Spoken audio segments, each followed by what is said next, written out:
तो वेबसाइट के लेवल पे कभी नहीं होता है शेयर्ड असेंबली, क्या होता है स्टैटिक असेंबली। उस केस में डीएल कहाँ होते हैं, बिन फोल्डर में होते हैं। तो वेट करो, पढ़ा देंगे, जब पढ़ाएंगे आपको ASP.NET देखना वहाँ पे विंडो फॉर्म के जो डेवलपर होते हैं, कौन मल्टीपल प्रोजेक्ट्स एक ही सिस्टम के ऊपर चल रहे हैं, वहाँ पे यूज करते हैं बोलो किसको, शेयर्ड असेंबली। और वेबसाइट के केस में हमने आज तक कभी नहीं देखा है यूज करेंगे, बोलो कौन।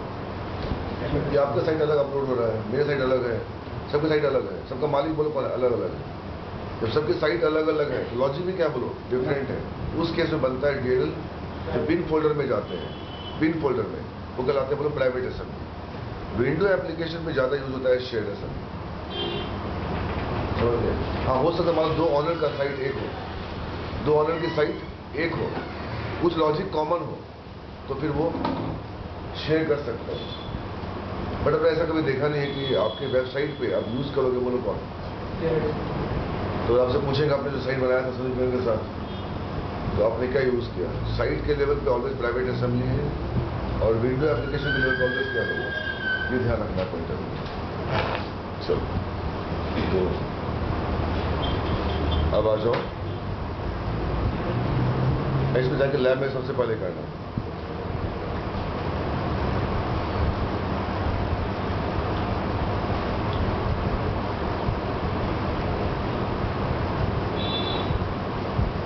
ये दो सेपरेट कमांड प्रॉम्प्ट हो गए, एक में बनेंगे डीएल और दूसरे में क्या होंगे बोलो एक्सेस होंगे।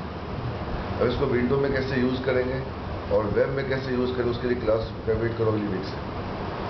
और अगले वीक से कोई भी क्लास छोड़ोगे आपकी पूरी कोर्स खराब हो जाएगी। शुरू क्या होना होगा ADO.NET और उसको कॉल कहाँ से करेंगे ASP.NET से, वो ध्यान रखिएगा।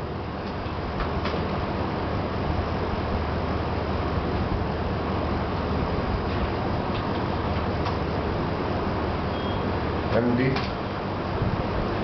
ठीक है, माई लॉजिक, ये मेरी फोल्डर होगी। स्टेप ठीक से देखो, ये मेरा खतरनाक टॉपिक है, जाके लैब में इसको प्रैक्टिस करो 5-6 बार। CD माई लॉजिक आ गए।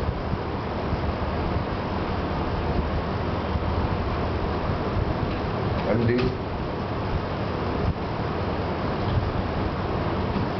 माई एप्लीकेशन, ये किसी की एप्लीकेशन, बट ऐसे एप्लीकेशन ASP.NET में नहीं होती। वो एप्लीकेशन कहाँ चलते हैं बोलो IIS के ऊपर चलते हैं। सबका डिफरेंट क्या होता है बोलो वेबसाइट होता है, तो हर की अलग अलग क्या बोलो लॉजिक, हर की अलग अलग क्या रिक्वायरमेंट है। दोनों का डीएल क्या होगा बोलो बिल्कुल सेपरेट होगा। तो क्या बनेगा बोलो प्राइवेट असेंबली बनेगा। ठीक है, माई ऐप यहाँ आ गया, ये किसी का एप्लीकेशन है विंडो बेस्ड, समझ गए। एक और ले लो कमांड प्रॉम्प्ट, एक अगर आगे दो आ ही जाएगा।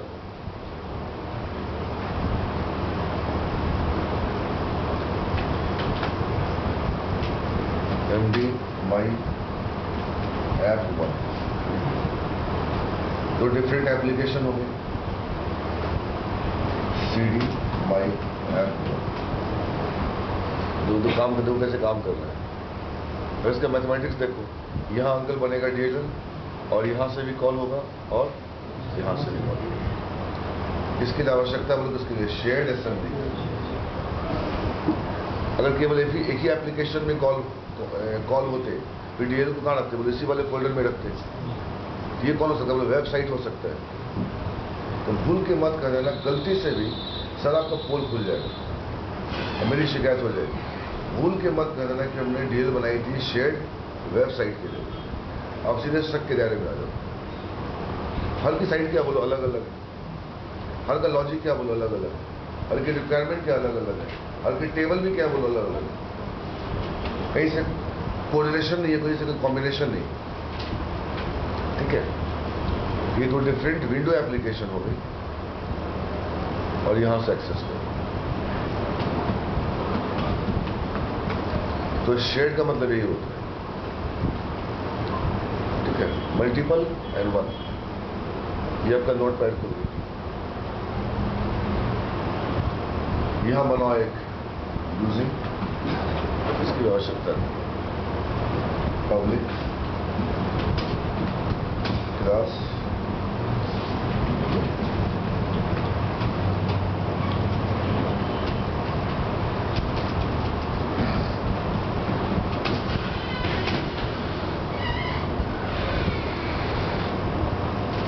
और जी वाला कमेटी कैसा है?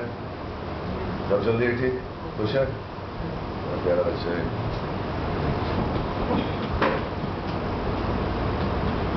उसका पता चला विकास का प्रोमो हो गया।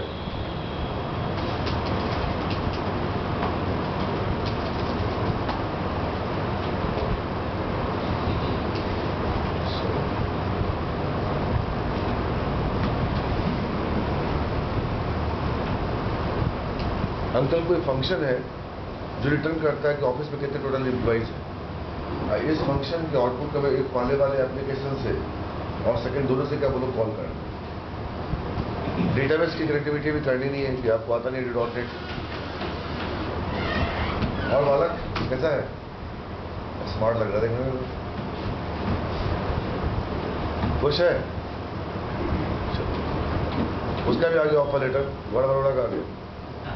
बड़ौदा का उसकी ज्वाइनिंग है 22 तारीख से। SCN हो गया ना उसका। खुश है ना? चल ठीक, बस ये देखना था।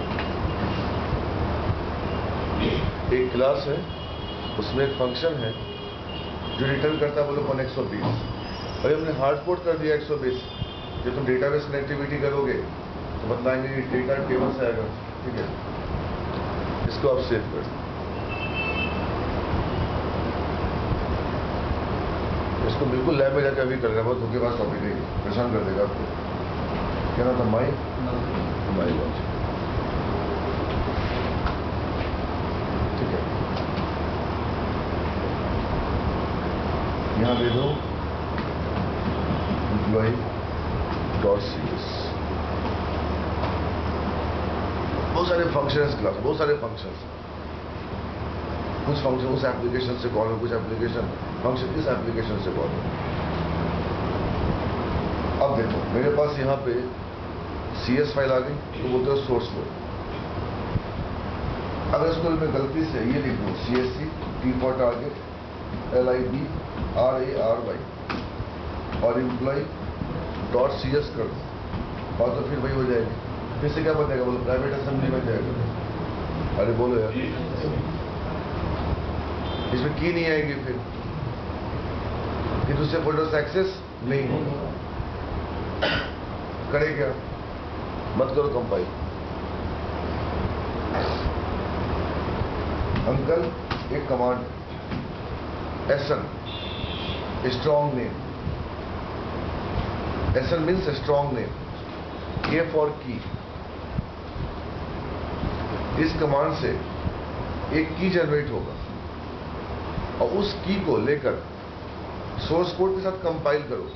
उस की को अटैच करो सोर्स कोड के साथ। अब जो कंपाइल करोगे, अब जो बनेगी DLL उसमें क्या देंगे बोलो? किया।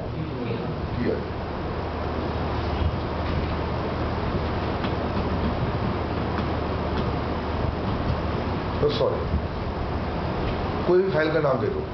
SN means strong name. ये कमांड क्या करेगा अंकल? कोई नाम दे दीजिए फाइल का। K.txt कोई भी नाम दे दीजिए फाइल को, जो मन करता है। या अच्छा नाम देना है SN के नेमिंग कन्वेंशन के लेवल पे। अब नाम क्या है? स्ट्रॉन्ग नेम की। एक फाइल बनेगी, ये कमांड इस फाइल के अंदर एक की को डाल देगा। मान लो की का नाम 4 5 6 है। अब इस वाले फाइल में की आ गई की 4 5 6। अब इस फाइल को लेकर मेरा मैथमेटिक्स देखो, इस वाले फाइल को लेकर इससे जोड़ो। अब जो कंपाइल करोगे, अब जो बनेगी DLL वो 4 5 6 कहाँ आ जाएगी? इस असेंबली के मैनिफेस्ट में आ जाएगी। नहीं आया समझ? नहीं आया समझ में? पूछ ले बेटा, कोई दिक्कत है? अंकल एक फाइल बन गई, देख लीजिए। इस वाले फाइल को आप खोलेंगे, आप पढ़ नहीं पाएंगे, पूरा मशीन कोड में लिखा होगा। तो what is the command for generating any cryptographic number? तो SN-K, SN means strong name, and K for key, or any file name. SNK is a better convention for having a name called SNK, strong name key. आपको भी नाम दे दो, कोई दिक्कत नहीं है, but naming should be well structured and well formed. तो पहला स्टेप हो गया, बन गई तुम्हारी फाइल. स्टेप 2, इस वाले फाइल को इस कोड के साथ क्या करो, सोर्स के साथ अटैच करो. वो अटैच करने का जो सिंटैक्स है वो हर से पूछते हैं इंटरव्यू. क्वेश्चन रहेगा तो what is the syntax for attaching a key with the source code. Written test में 4 ऑप्शन आएगा, तो उसको भी आप याद कर लो. वो तो अभी मुझसे आप ठीक से पढ़ोगे C# के रिफ्लेक्शन में. तो अटैच करने के लिए कौन सा नेमस्पेस यूज करोगे? रिफ्लेक्शन क्या है मत पूछो मेरे से. Wait for the batch of C#. अब यहां आके अंकल उस नेमस्पेस को इंक्लूड करेंगे.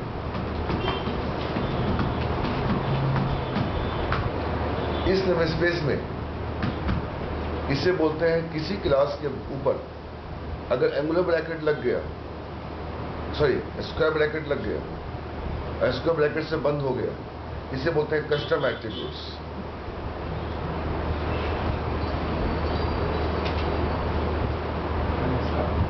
कस्टम एट्रीब्यूट्स इसी टॉपिक से कल एक लड़का में रिजेक्ट हो गया अनुराग सिंह इंटरव्यू में. अनुराग सिंह नहीं, मोटा सा, कल CMC के फाइल राउंड से बाहर निकला. व्हाट इज एट्रीब्यूट्स बोल नहीं पाया. 5 का बंदा पास आउट है, मेरा के लिए पढ़ता था मुझे से, वो रिजेक्ट हो गया. What is attributes. अब 5+ का बंदा क्या जाने कहाँ एट्रीब्यूट्स यूज करे थे. एट्रीब्यूट्स कहाँ यूज करोगे? शेड असेंबली में. यार हमें DL में की अटैच करना है. कस्टम एट्रीब्यूट्स का मतलब समझ तो क्या हो गया, मेरे पास एक रिज्यूमे है और अंकल का रेफरेंस है, अंकल की विजिटिंग कार्ड है, मेरे पास रिज्यूमे है.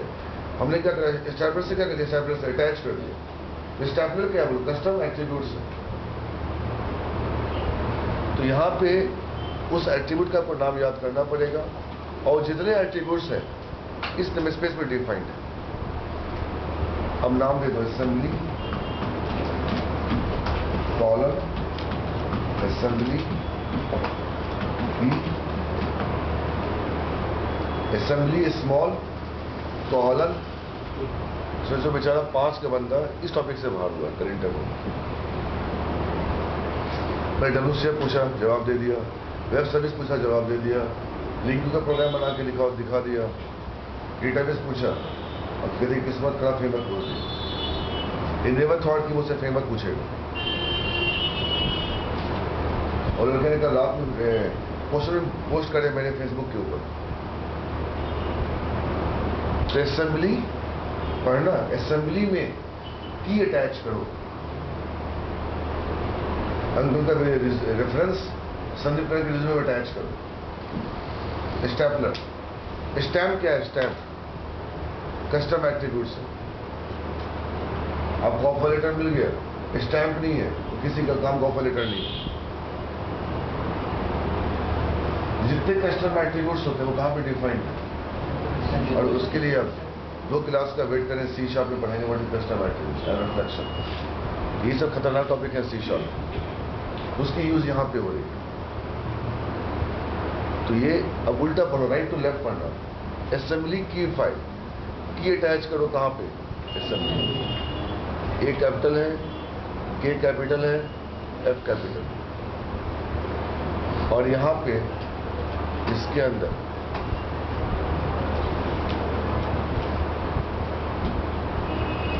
उस की का नाम दे दो जो मैंने बनाया था. क्या नाम था? इसी को बोलते हैं एसोसिएशन, इसी को बोलते हैं अर्ली बाइंडिंग. DL बनने से पहले हमने फाइल का रेफरेंस दे दिया. ऑब्जेक्ट बनने से पहले उसमें क्लास का रेफरेंस आ गया. अर्ली बाइंडिंग इनहेरिटेंस चलता है बाय डिफॉल्ट अर्ली बाइंडिंग के ऊपर.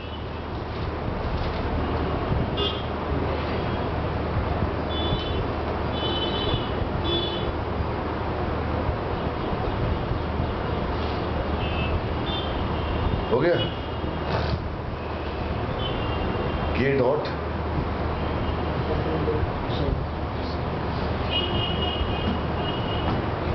हमारा तो सब क्वेश्चन मुझे घुमा फिरा के रिफ्लेक्शन यूज करी है कहाँ करी। अब बंदा 7+ का बंदा इंटरव्यू दे रहा है CMC नोएडा में, अब उसे कहाँ याद रिफ्लेक्शन कहाँ यूज करी थी। He was good in advance, poor in basic। तो नालायक फायर राउंड से बाहर हुआ। और अंकल वो किसी जमाने में लड़का जॉब करता था इन्फोसिस में, तो उसके घर में प्रॉब्लम है, उसके भाई को, उसका भाई सप्लाई अच्छे पोस्ट पे था पुलिस वाले डिपार्टमेंट में, उसको कैंसर हो गया भाई को, माँ 31 ईयर्स का बंदा वो। तो उसके भाई के चक्कर में बेचारा 3 साल हॉस्पिटल के चक्कर में रहा, उसकी जॉब भी छूट गई, बड़ा बैड लग रहा, भाई भी नहीं बचा बेचारे को। तो अभी दोबारा फिर समोसे पढ़ने आया। अब कहा था कि बेसिक भी कर ले, नहीं सा एडवांस करना है, बच्चे मानते नहीं है ना, सोचते डब्ल्यू से पढ़ लेंगे, वेब सर्विस पढ़ लेंगे, सिलेक्शन हो जाएगा। दोनों जरूरी। कल 1 घंटा बैठ के मूड ऑफ करके बैठा था रूम में। मैंने कहा अपने आपको बड़ा मत समझो यार, तुम हर चीज़ों को रिवाइज करो। झंकार पड़ता है कि नहीं बेसिक, वो क्यों पढ़ने आते हैं। तो असेंबली में की अटैच, इसे बोलते हैं कस्टम एट्रीब्यूट्स। ये किस नेम स्पेस में है? रिफ्लेक्शन। किसी चीज का इंफॉर्मेशन प्रोवाइड करना, वो क्या बोल, कस्टम एट्रीब्यूट्स। आप कौन है कृपया पता लिखे, अपना एज लिखे, अपनी क्वालिफिकेशन लिखे। तो एक फॉर्म के ऊपर सारे कॉलम अंकल लिखे हुए हैं, आपको लिखना है, ये क्या बोल, कस्टम एट्रीब्यूट्स। जब तक आप इंफॉर्मेशन प्रोवाइड नहीं करोगे, हमारी की आएगी नहीं। तो की लाने के लिए क्या यूज करो, कस्टम एट्रीब्यूट्स। अब जो कंपाइल करोगे अंकल, तो ये अब देख लीजिए, ये दोनों फाइल फिजिकली सेपरेट थे, स्टैम्प क्या लगी, लॉजिकली क्या होगा बोलो, एक हो अटैच हो। अब इस वाले केस को देखिए, बिफोर एसोसिएशन, इस वाले केस को देखिए, सॉरी आफ्टर एसोसिएशन। तो अब अंकल अब जो असेंबली बनेगी उसके मैनिफेस्ट में क्या वो की का नंबर आ जाए, और अब की का नंबर पढ़ नहीं पाओगे, वो मशीन कोड पे है, ठीक है। अभी कंपाइल करेंगे इसको। हाँ, कंपाइल करते वक्त मान लो वार्निंग आ गई तो कोई दिक्कत नहीं है, एरर नहीं आनी चाहिए। अगर वार्निंग आ गया तो कोई टेंशन नहीं है, एरर नहीं आनी चाहिए।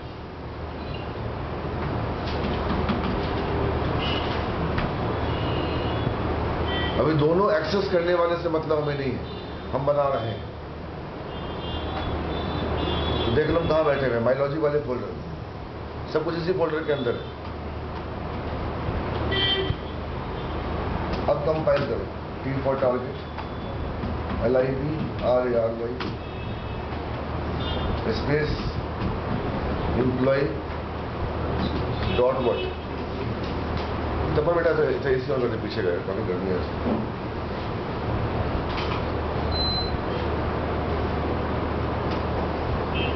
एक वार्निंग आई अंकल, वार्निंग का टेंशन नहीं लेना है, ठीक है। एरर नहीं आनी चाहिए। एरर तब आएगी जब आप उल्टा पुल्टा कुछ कर दोगे, ये लिखना भूल जाओगे, ये कैपिटल कर दो, तो सिंटैक्टिकल आ जाए। असेंबली का पूरा ये स्मॉल है और ये 3 चीज कैपिटल है। हो गया अंकल। अब जो आपकी बनी DLL, अब जाके खोल लो ILDSM कमांड से, देखना ILDSM कमांड, इसके DLL के मैनिफेस्ट में वो की आ गई। अब DLL के पास की हो गई, और एक कॉपी बोलो कहाँ रहेगी, असेंबली के पास है। अरे वो है, 2 स्टेप हो चुके हैं, पहला की बनाने का, दूसरा की अटैच करने का, custom attributes. Step 3 last step, GAC util। इस कमांड से आपकी DL की मतलब मैपिंग कहाँ होगी, असेंबली में। Global access cache utility.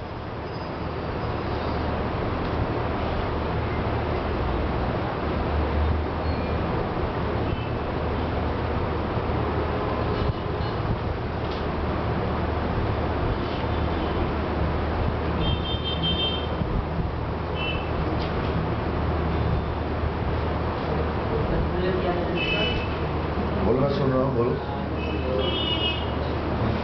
Global access cache utility.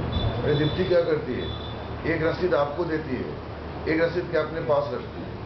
एक की गई डीएलएल में, एक बोलो की कहाँ जाएगी, बोलो असेंबली के अंदर। आई फॉर इंस्टॉल, पहले नाम दे दो, क्या नाम था उसका? आई फॉर इंस्टॉल और एम्प्लॉय। बेटे उस एसी को ऑफ करना, फिर ऑन करना। ऑन करो, छोड़ो, हो गया। Global access cache utility, I for install. Uncle उसी डीएल के मैपिंग असेंबली कैच में कर सकते हैं जिसके पास की। नॉर्मल डीएल की मैपिंग यहां पे नहीं हो सकती। जो हमने बनाई थी परसों वाली डीएलएल, ये अभी आप डीएल में क्या करो, आप ये सिंटैक्स निकाल दो, कौन वाला, ये निकाल दो, फिर बन जाएगी डीएलएल। उस तरह के डीएल की आप मैपिंग नहीं कर सकते हैं, बोलो कहां। जिस डीएल के पास की होंगे उसी के बोलो मैपिंग कहां होंगे, बोलो असेंबली में। तो एक की डीएल के पास है, एक की कहां, बोलो असेंबली से। अब जो एक्सेस करोगे, सेलर क्या करेगा, डीएल के पास जाएगा, वहां से की निकालेगा, इस वाले फोल्डर में आएगा, की से कंपैरिजन करेगा और एक्सेस हो जाएगा। Assembly successfully added to what, catch.